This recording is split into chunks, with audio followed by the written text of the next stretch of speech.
The Watchtower, with its religion of Jehovah's Witnesses, has quietly abandoned the very beliefs it was founded on. The leadership of those door to door preachers who for decades warned about Armageddon's imminent arrival no longer believe it's coming. Major organizational changes are on the way. You ready? Let's get into it.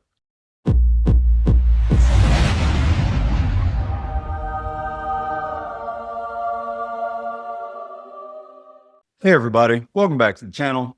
Today we're diving into something that's been on my mind for years. The transformation of Jehovah's Witnesses from an apocalyptic movement convinced the world would end at any moment to an organization focused solely on its own survival.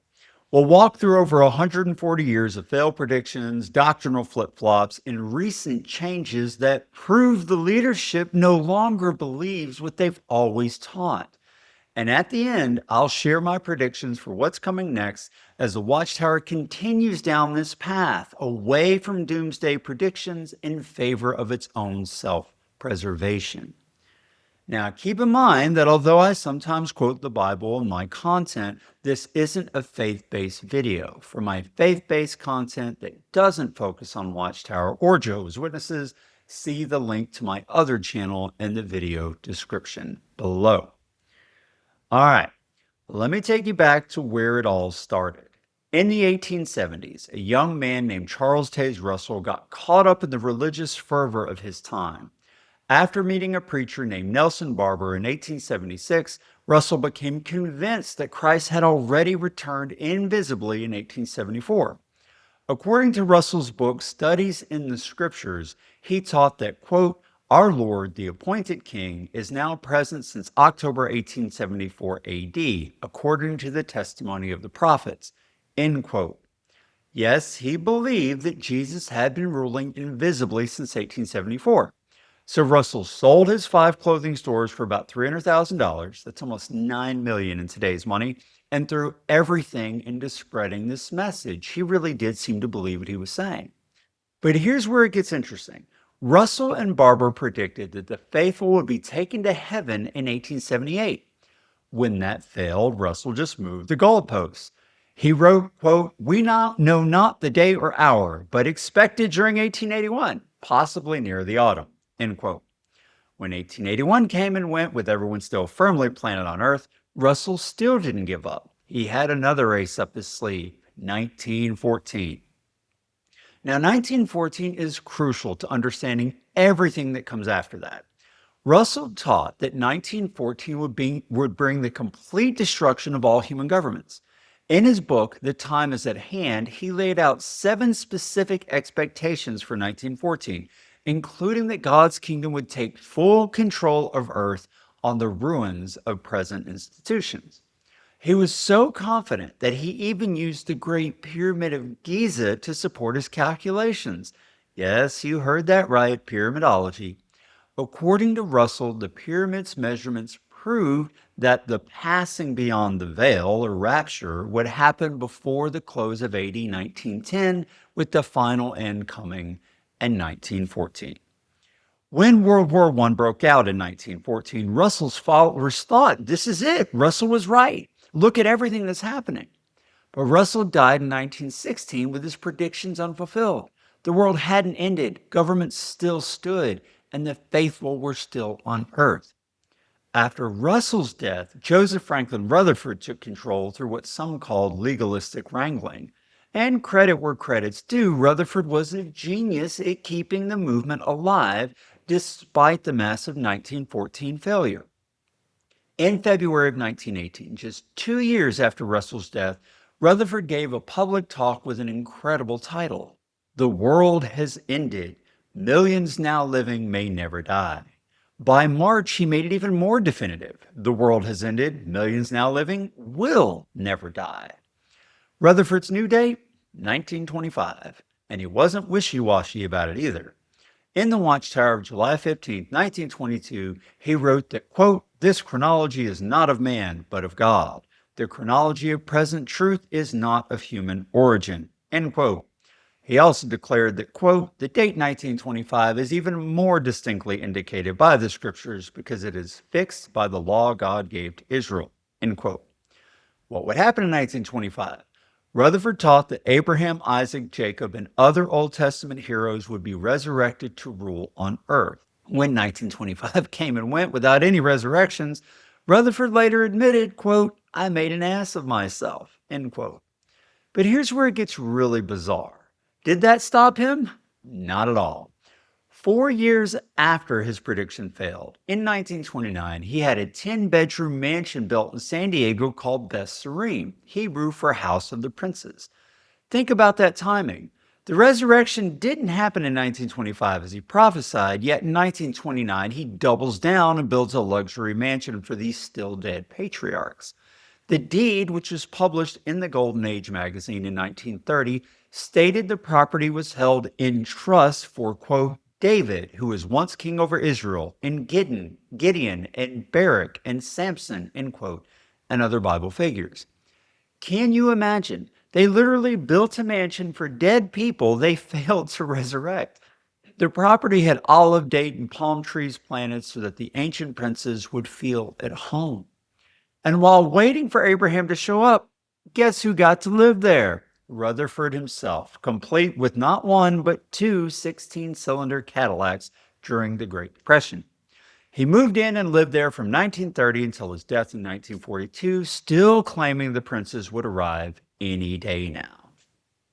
After Rutherford's death, the pattern was set.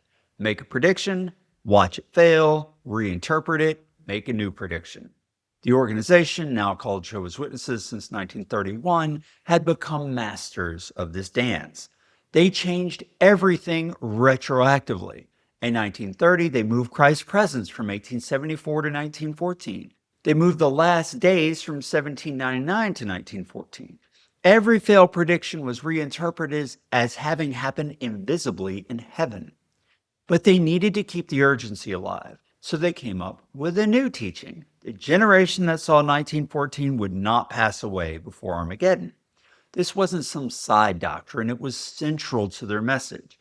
Every Awake magazine from 1982 to 1995 stated in its masthead that this magazine, quote, builds confidence in the Creator's promise of a peaceful and secure new world before the generation that saw the events of 1914 passes away, end quote. Think about what this meant for regular witnesses. In the 60s and 70s, when someone born in 1914 would be in their 50s and 60s, the end seemed imminent. The Watchtower started to push another date, 1975. From 1966 onward, their publications built anticipation that 75 would mark 6,000 years of human history and likely bring Armageddon. The number of baptisms exploded from 59,000 in 1966 to 297,000 in 1974. People sold their homes, quit their jobs, started pioneering full-time because the end was only months away. The atmosphere was electric. Circuit overseers were telling people not to have children, not to get married, not to go to college because there wouldn't be time to finish a degree before the new system arrived. When 1975 passed without incident, the organization blamed the members for reading too much into their suggestions. But here's what they actually said. The Watchtower of August 15, 1968 asked, quote, why are you looking forward to 1975, end quote, and talked about how fitting it would be for God to start the millennium then. They knew exactly what they were doing. By the 1990s, the math had become impossible to ignore. Someone who was only 10 years old in 1914 would have been 91 in 1995. The generation was dying out. In 1984, they'd run a series of magazines with titles like 1914, The Generation That Will Not Pass Away. They quoted experts saying a generation was only 70 to 80 years maximum. So in November of 95, they made the change that I believe marked the beginning of the end of their apocalyptic phase. The November 1st, 1995 Watchtower redefined this generation completely. It no longer referred to people who saw 1914. Instead, it became a vague reference to wicked people in general who would see the signs whenever they happened. It was an admission that everything they'd been teaching for 80 years was wrong. Of course, they spun it in an entirely different way because they couldn't admit that. So they gaslit everyone instead. The Watchtower stated, quote, "Eager to see the end of this evil system, Jehovah's people have at times speculated about the time when the Great Tribulation would break out." End quote. At times speculated. They weren't speculating, they were teaching it as absolute truth from God. After 1995, you can see the organization shifting from preparing for the imminent end to ensuring long-term survival. The changes started slowly, then accelerated. In 2000, they restructured the corporation, separating the governing body from the legal directors. Why? If the end is coming soon, why worry about legal structures? In 2007, they admitted there was no scriptural basis for saying the calling of the anointed had closed in 1935. Suddenly, younger people could claim to be anointed. The number of memorial partakers, which had been declining for decades as proof the end was near, started rising again. Then in 2010, they introduced perhaps the most ridiculous doctrine yet: overlapping generations. David Splain got up with a chart and mansplained that if someone anointed in 1914 lived at the same time as someone else who was anointed, they're the same generation. So a baby anointed when 99-year-old Fred Franz died in 92 is somehow part of Fran's generation. I remember watching that broadcast. It was like watching someone explain how 2 plus 2 equals 5. The mental gymnastics were Olympic level. But what choice did they have? They painted themselves into a corner. They really did used to believe the end was coming, and now it was obvious it wasn't, so they had to do something. Now we get to the really interesting part. The changes happening right now that prove they've given up on the imminent end. In 2023, they started allowing beards. For decades, brothers couldn't have privileges if they had facial hair. It was seen as rebellious, worldly, and then suddenly it was fine. The governing body members are sporting beards in the JW broadcast now. They're real live TV evangelists. In March of 24, they announced more massive changes. Women can wear pants to meetings. Men don't need ties or jackets. You can greet disfellowship people at the Kingdom Hall. The harsh shunning rules that destroyed families for decades, slightly softened, but really not changed much at all. They've stopped requiring most publishers to report their time. For over a century, every witness had to track and report their preaching hours. It was how they measured spiritual maturity. Now, optional for most members. But here's the smoking gun. They recently reversed their stance against higher education. David Splain announced that pursuing college is now a personal choice. Think about what that means. For decades, they told young people not to pursue higher education because the end was so close. Think of the people who turned down scholarships, who could have been doctors or engineers, who are now struggling in their 60s with no retirement savings because they really believed the end would come before they got old. Why would an organization expecting the imminent end of the world now encourage young people to spend 4 to 8 years getting degrees they would never use? Why invest in education that takes years to pay off if paradise is right around the corner? The answer is obvious. They don't believe it anymore. They're planning for the long haul. Now let's talk about money for a second. The organization sold off prime Brooklyn real estate for billions of dollars. They built a massive new headquarters in Warwick, New York. They're constructing a media production facility that rivals Hollywood studios. These aren't the actions of an organization expecting the world to end tomorrow. These are long-term investments. They're positioning themselves to be around for decades, maybe even a century or more. Other religions have done this. Look at the Seventh-day Adventists who thought the end was coming in 1844. And here's something most witnesses don't know. The organization has been investing in hedge funds and has a massive investment portfolio. Why would you need investment returns if Armageddon is imminent? You wouldn't, unless you know it's not coming. The push for higher education just makes financial sense too. College graduates generally earn more money. More money means more donations. It's simple math. They need educated members who can fund the organization long term. And they also need educated professionals for their legal, medical, media departments, among others. Look at how they're slowly dismantling the very doctrines the religion was originally built on. The generation teaching has been stretched so thin it's meaningless. By their current definition, the overlapping generation could extend another 50, maybe even 100 years. The number of anointed, which was supposed to be sealed at 144,000, just keeps growing. In 2005, there were 8,500 memorial partakers. By 2020, it was over 21,000. If the number is literally 144,000 and most are already dead, how are the numbers increasing? They've redefined the faithful and discreet slave from all anointed ones to just the governing body. This consolidated power while removing the urgency of gathering the 144,000. They've even started backing away from 1914. While they haven't abandoned it officially, and I don't think they will, they talk about it less and less. The overlapping generation teaching has made 1914 almost irrelevant. It's just a starting point for an indefinitely extending timeline. Based on everything I've observed, here's what I believe is coming next. Within the next 5 years, I predict there will be further relaxation of shunning policies, possibly allowing family contact regardless of spiritual status. Now, keep in mind, I don't think this will be official policy.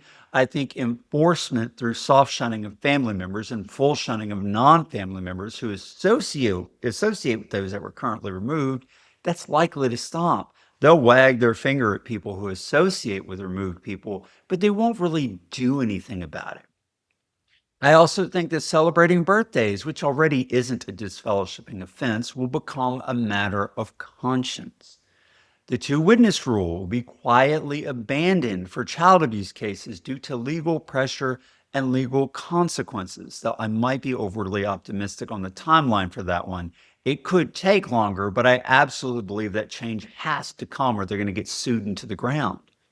Now, within 10 years, I think 1914 is going to be reinterpreted as being more symbolic, and that the 144,000 will also be explained as being symbolic and not literal. With the number of people claiming to be anointed now, they have no choice but to jettison that number as literal. And it's not going to be hard for them to change because pretty much every other number mentioned in Revelation is already taught as being symbolic, so it's just going to add to that. I think the field service requirement will be eliminated entirely, not even a box to check on a monthly form. It'll become completely voluntary with no reporting. There will still be pioneers, with other members occasionally making themselves feel more spiritual by manning a literature card. But for the most part, Jehovah's Witnesses simply won't do any kind of formal preaching.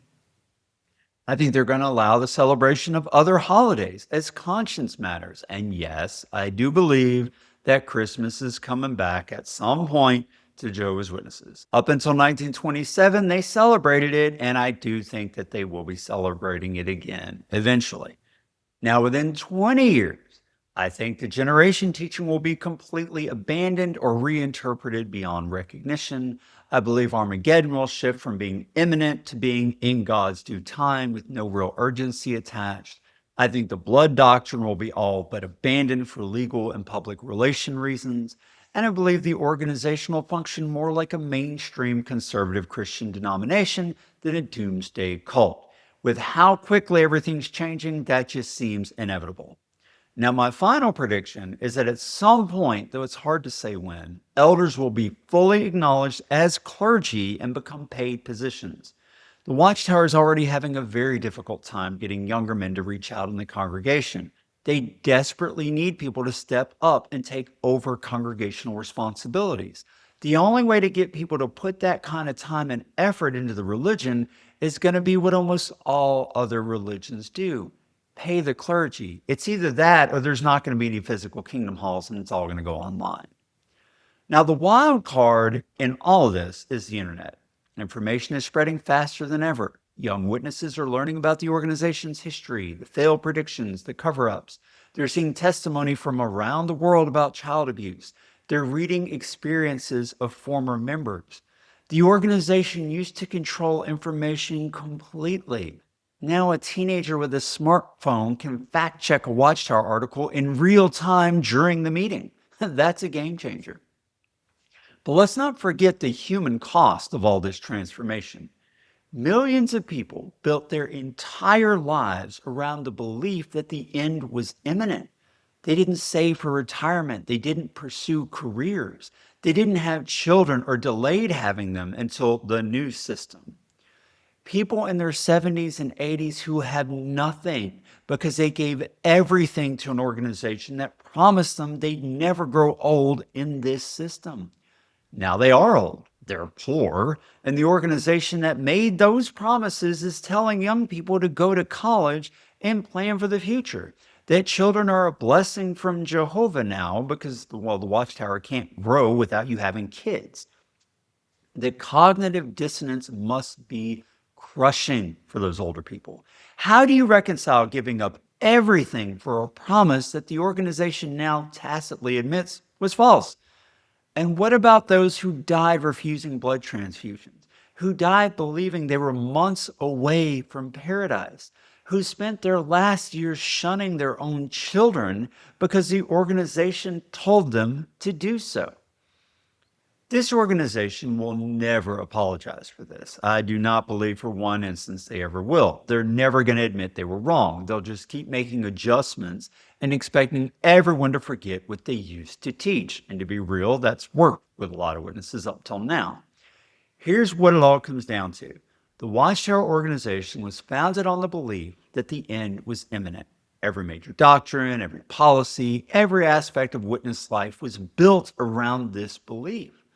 But after 140 years of failed predictions, they've realized it ain't coming. They can't admit this openly. It would destroy the organization overnight. There would be a mass exodus. So instead, they're slowly transforming from an apocalyptic movement into a traditional religious organization focused on its own survival. The recent changes aren't new light. They're admissions of failure. Every relaxed policy, every adjustment to doctrine, every long-term investment is a tacit acknowledgement that they no longer believe what they've always taught, that the end is coming any day now. For current witnesses watching this, I know this is hard to hear. I lived it. The organization was my entire world. But ask yourself, if the governing body really believed Armageddon was imminent, would they be encouraging young people to pursue careers that take years to establish? Would they be building massive facilities designed to last for decades? Would they be investing in hedge funds?